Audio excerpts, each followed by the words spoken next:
Ben ritrovati al meteo. Peggiora il tempo con qualche fenomeno sulle nostre regioni, ma vediamo il dettaglio. Sul Veneto il cielo risulterà molto nuvoloso e spesso coperto, con piogge sparse al mattino, possibili soprattutto sui settori montuosi. Col passare delle ore la situazione andrà via via migliorando, con tempo più asciutto, ma comunque nuvoloso. Temperature minime tra 4 e 8 gradi. Valori massimi compresi invece tra 8 e 11 gradi circa. Vediamo ora che tempo farà sul Friuli Venezia Giulia.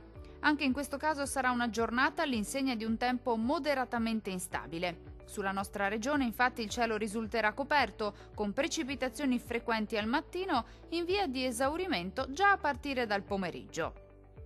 Temperature minime tra 5 e 7 gradi. Valori massimi oscillanti invece tra 9 e 11 gradi circa. Vediamo infine la situazione meteorologica del Trentino Alto Adige. Sulla nostra regione il cielo risulterà irregolarmente nuvoloso e non si esclude qualche rovescio a carattere sparso nella prima parte della giornata, ma anche in questo caso andrà via via migliorando con fenomeni in cessazione nel pomeriggio e maggiore soleggiamento. Temperature minime tra 1 e 5 gradi. Valori massimi compresi invece tra 6 e 10 gradi. Dal meteo di Antenna 3 per ora è tutto. Arrivederci.